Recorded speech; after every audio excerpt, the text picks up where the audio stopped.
तो मुझे यहाँ हर एज का व्यक्ति सुन रहा होगा। ये एपिसोड खासकर रिस्क लेने वालों के लिए बना है। कुछ लोग थोड़े में खुश हैं और कुछ सब कुछ पाना चाहते हैं। ये सब कुछ पाने में रिस्क भी बहुत है। चलिए शुरू करते हैं रिस्क से इश्क का सफर। नए साल में या भविष्य में पैसों को लेकर आपको ज्यादा परेशानी का सामना ना करना पड़े, इसके लिए सबसे जरूरी है कि आप इन्वेस्टमेंट के सही विकल्प चुनें। रिस्क लेने वालों के लिए मार्केट में बहुत सारे ऑप्शंस हैं, तो अगर आप पहले से इन्वेस्टमेंट कर रहे हैं तो उसे बंद कभी ना करें। इसमें मंथली इन्वेस्टमेंट या सिस्टमैटिक इन्वेस्टमेंट प्लान SIP भी बहुत जरूरी फैक्टर है। इसके जरिए आप आसानी से भविष्य की जरूरतों को लेकर फंड तैयार कर सकते हैं। बाजार में रिटेल निवेशकों के रूप में आपको लमसम पैसा डालने की जरूरत नहीं है। बाजार के जानकार कहते हैं कि SIP पैसा लगाने का सबसे बढ़िया तरीका है। जब बाजार में गिरावट आएगी तो आप इसके जरिए डबल या ट्रिपल लाभ भी कमा सकते हैं। हमेशा याद रखें, इक्विटी मार्केट में उतना ही पैसा डालना चाहिए जिसे आपको अगले 5 साल तक हाथ ना लगाना पड़े। आप में से कई लोग ऐसे भी होते हैं जो जल्दबाजी के चक्कर में नुकसान करवा बैठते हैं। अगर आप पहली बार शुरुआत कर रहे हैं तो जरूर सोचेंगे कि 1-2 साल में पैसा बनाकर निकल जाऊंगा, लेकिन ऐसी गलती मत कीजिएगा। हो सकता है 1-2 साल के लिए बाजार आपके फेवर में ना हो, लेकिन 5 साल तक बाजार के आपके फेवर में होने के चांस बढ़ जाते हैं। ये पेशेंस का गेम है जिसमें लंबे समय में आपको एक्चुअल वेल्थ क्रिएशन दिखाई देगी। 1 साल में मार्केट नेगेटिव होने की प्रोबेबिलिटी ज्यादा है, लेकिन 5 साल में नेगेटिव होने की प्रोबेबिलिटी 5 to 7% ही रहती है। आज कई लोगों में फाइनेंशियल समझ की कमी के कारण वो अपने पैसों का मोल नहीं समझ पाते। होता क्या है कि देश में ऐसा कोई एजुकेशन सिस्टम नहीं है जो आपको निवेश या इन्वेस्टमेंट को लेकर एक अच्छा खासा सबक दे सके, बल्कि हम सुनी सुनाई बातों और अपने रिसर्च के जरिए इन्वेस्टमेंट कर रहे हैं। हम में से कई लोग ऐसे भी होंगे जो नई जॉब में होंगे और सोच रहे होंगे कि अभी तो जवान हूं, अब नहीं मौज मस्ती करूंगा तो कब करूंगा, अभी पैसा उड़ा लेता हूं, कुछ साल बाद इन्वेस्टमेंट करने की सोचूंगा। दोस्तों, फ्यूचर का कुछ पता नहीं है। आप अभी से इन्वेस्टमेंट की सोचेंगे, तब जाकर आप 5 साल बाद देखेंगे तो पाएंगे कि आपका डिसीजन अर्ली स्टेज पर था, लेकिन बिल्कुल सही था। यहाँ आजकल यूथ को बेहद ज्यादा अवेयर रहने की जरूरत है, और अगर आपको मिडिल क्लास के टैग से निकलना है तो छोटी छोटी चीजों को इग्नोर नहीं करना है। सेविंग्स और इन्वेस्टमेंट का मतलब ये नहीं है कि आप कंजूस हो जाए, आखिर आपकी सोशल लाइफ भी तो है। ऐसा बिल्कुल नहीं है कि आप ट्रेंड फॉलो करना छोड़ दें, सबसे अलग थलग हो जाए, लेकिन कम से कम आप फालतू के खर्चे तो कम कर ही सकते हैं। जैसे जरूरत हो उतना ही खर्च किया जाए। खुद को अमीर दिखाने की कोशिश ना करें। आपको जरूर एहसास होगा कि आपने सोशल गैदरिंग और शो ऑफ के चक्कर में अपना ही नुकसान करवा लिया। अच्छा, यहां मुझे विकास का कैरेक्टर याद आया। दोस्तों, मेरा एक फ्रेंड था विकास, जिसकी नई नई जॉब लगी थी। जाहिर सी बात है, हमारे भी कुछ सपने होते हैं जो हम पहली जॉब और पहली सैलरी से पूरा करना चाहते हैं। जितना मैं विकास को जानता हूं, वो शुरू से ही बेफिक्र सा इंसान था। कॉलेज में भी कुछ खास किया नहीं था, लेकिन टैलेंटेड बंदा है, तो जॉब अच्छी मिल गई। और आजकल IT से जुड़े लोगों को अच्छी खासी सैलरी पर नौकरियां मिल रही हैं। तो भाई साहब बहुत खुश हो रहे थे, और अब बारी थी अपने सपनों को पूरा करने की। पहले आप थोड़ा विकास के बैकग्राउंड को समझ लीजिए। विकास घर का इकलौता लड़का है, पिताजी छोटा मोटा बिजनेस करते हैं। विकास शुरू से ही लैविश लाइफ का शौकीन नहीं था, लेकिन कॉलेज के दिनों में उसकी दोस्ती कुछ ऐसे लड़कों से थी जो रिच फैमिली से बिलोंग करते थे। छोटे शहरों से बड़े शहरों में शिफ्ट होने के साथ ही हमारी कई चीजें बदल जाती। अब विकास एक छोटे शहर सीकर से जयपुर आया था, और उसने कई चीजें ऐसी देखी जो उनके शहर में होना नामुमकिन था। कॉलेज में पॉलिटिकल अप्रोच वाले लड़के और पैसे का धौंस दिखाने वाले कई दोस्तों के साथ थोड़ा थोड़ा विकास भी बदलने लगा था। हम और आप पहले भी चर्चा कर चुके हैं कि अक्सर छोटे शहरों से आने वाले यूथ मेट्रो सिटीज में आकर बेहद बदल जाते हैं। हाँ, कहीं ना कहीं ये मेंटल डेवलपमेंट भी है, लेकिन लाइफस्टाइल फॉलो करने के चक्कर में आप अपना काफी नुकसान भी करते हैं। लौटते हैं विकास की कहानी पर। तो शहर बदलते ही विकास 4-5 सालों में बेहद बदल चुका था। वो अपने शहर भी जाता तो उसके दिमाग में वो सभी हावी रहता जो कॉलेज के दोस्तों के संग किया करता था। उसे घर वालों की रोक टोक से नफरत होने लगी थी। घर में 8 बजे आ जाने वाला लड़का शहरों में 1-2 बजे तक तफरी करता था। आखिर कॉलेज के दिन पूरे हुए और विकास की एक अच्छी कंपनी में नौकरी लग गई। हाँ, कॉलेज के दोस्तों से भी वो लगातार टच में था, लेकिन अब वो गांव छोड़कर शहर आ चुका था। अब नए दोस्त भी थे। शहरों में दिखावा इतना ज्यादा बढ़ गया कि विकास जैसे कई मिडिल क्लास लड़के इस जाल में फंस जाते। ऊपर से विकास की नौकरी भी तो लग चुकी थी, तो वो फाइनेंशियल इंडिपेंडेंस को एंजॉय कर रहा था। अगर वो कोई महंगी चीज खरीद भी ले तो उसे किसी से पूछने की जरूरत नहीं थी। यही फाइनेंशियल इंडिपेंडेंस आपको क्रेडिट कार्ड, ईएमआई पर फोन और यूज्ड कार लेने के लिए उकसाती है। विकास भी तो यही कर रहा था। विकास ही क्यों, हम और आप भी तो यही करते हैं अगर उसकी जगह होते। यही चीजें हैं जो हमें फाइनेंशियल लॉस की ओर धकेलती हैं। हम सोचते हैं काश ये खर्चा ना किया होता तो जरूरत के वक्त इन पैसों को काम में ले लेता। ट्रेंड को फॉलो करने और खुद को वेल सेटल दिखाने के चक्कर में विकास के पास बढ़िया फोन भी था और क्रेडिट कार्ड भी।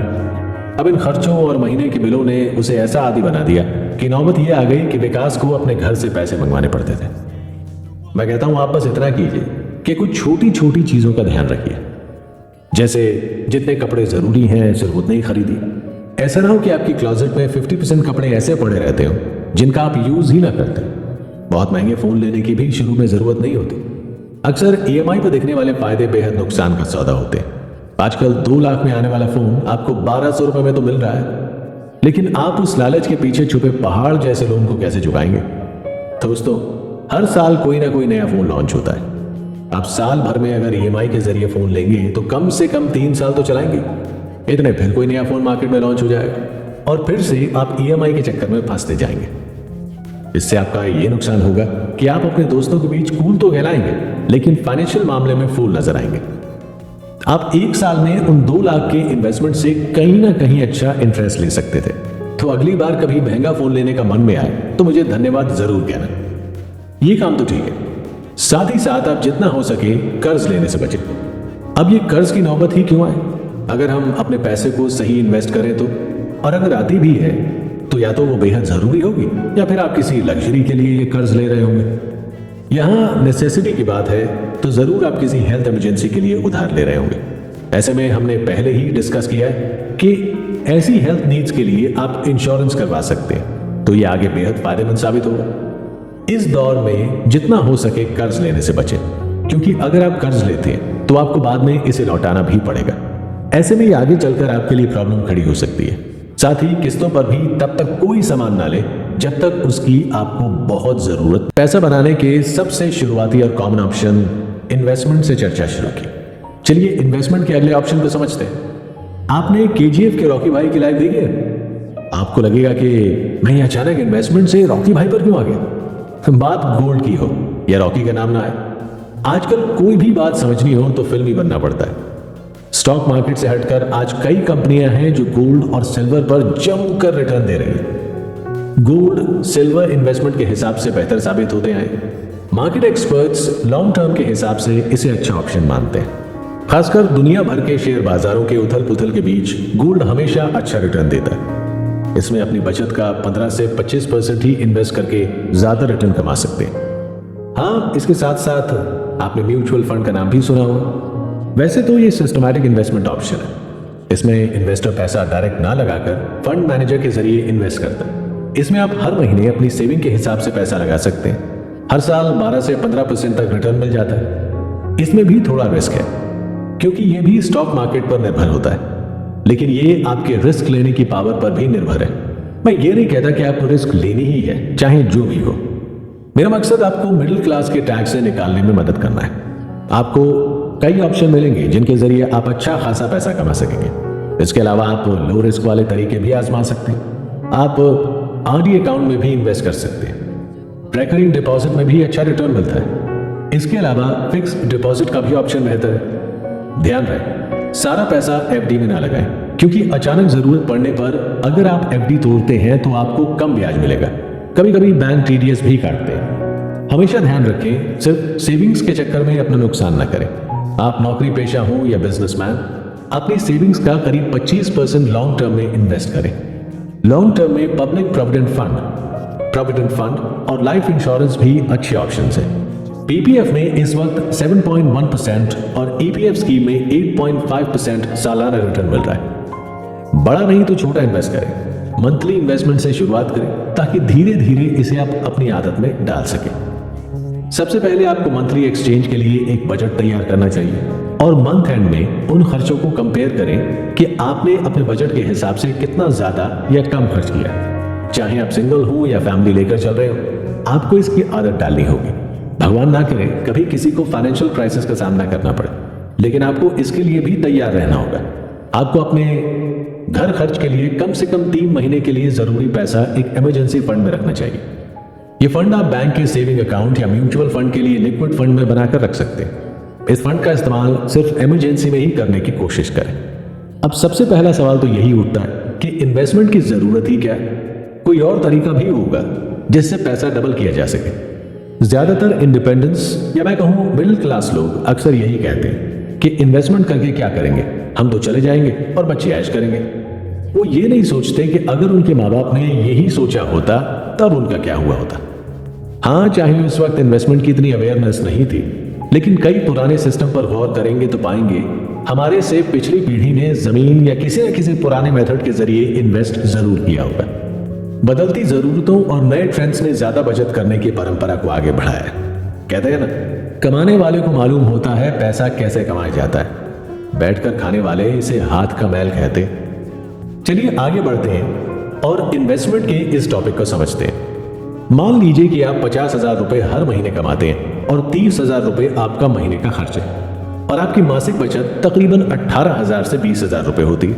आपके रिटायरमेंट के बाद अगर खर्चे भी बढ़ेंगे तो तब आपका अभी से किया इन्वेस्टमेंट आपके बेहद काम आएगा। अगर आप इन्वेस्टमेंट को गैर जरूरी मानेंगे तो रिटायरमेंट के बाद आप क्या करेंगे वो सोच लीजिए। जब आपकी पूरी सेविंग खत्म हो जाएगी, जिंदगी की गाड़ी कैसे चलेगी? अंत में यही कहूंगा कि फ्यूचर को सिक्योर करने का सोचें। आज का फायदा कल का नुकसान ना बन जाए। अभी वक्त है और नए नए जॉब पर लगे हैं तो एफडी या आरडी खुलवाने का प्लान बनाएं। किसी अच्छी सी पेंशन प्लान को चुनें ताकि वो आपके फ्यूचर का सहारा बने। इसमें आपको कुछ सालों तक हर महीने पैसे बैंक में जमा करने होते और रिटायरमेंट के बाद वो आपको पेंशन के रूप में मिलते रहेंगे। या फिर थोड़ा पैसा स्टॉक मार्केट में लगाकर उससे भी अच्छी खासी इन्वेस्टमेंट कर सकते हैं और पैसा कमा सकते हैं। देखिए, स्टॉक मार्केट में पैसा लगाना जुआ नहीं है। अगर आप उस जुए को यूज करेंगे तो वो गलत होगा, लेकिन आप एक बिजनेसमैन की तरह इन्वेस्टमेंट करोगे तो आप कभी भी लॉस में नहीं जाओगे, बल्कि प्रॉफिट में ही रहोगे। एक अच्छे निवेशक बने और अच्छे स्टॉक का चयन करें और उस पर इन्वेस्टमेंट करें और थोड़ा इन्वेस्टमेंट पेनी स्टॉक पर भी जरूर करें। रिस्क लें, क्योंकि रिस्क लेना जरूरी है। रिस्क लेने से ही आपकी लाइफ में बदलाव आते हैं। बिना रिस्क के कुछ नहीं होता। सिर्फ उतने ही पैसे इन्वेस्ट करें जिन्हें आप लंबे समय तक रख सकें। हर दिन एक बैंक अकाउंट की तरह और वक्त आपकी करेंसी। आज ना कोई अमीर है ना गरीब, उनके पास भी 24 घंटे हैं और आपके पास भी।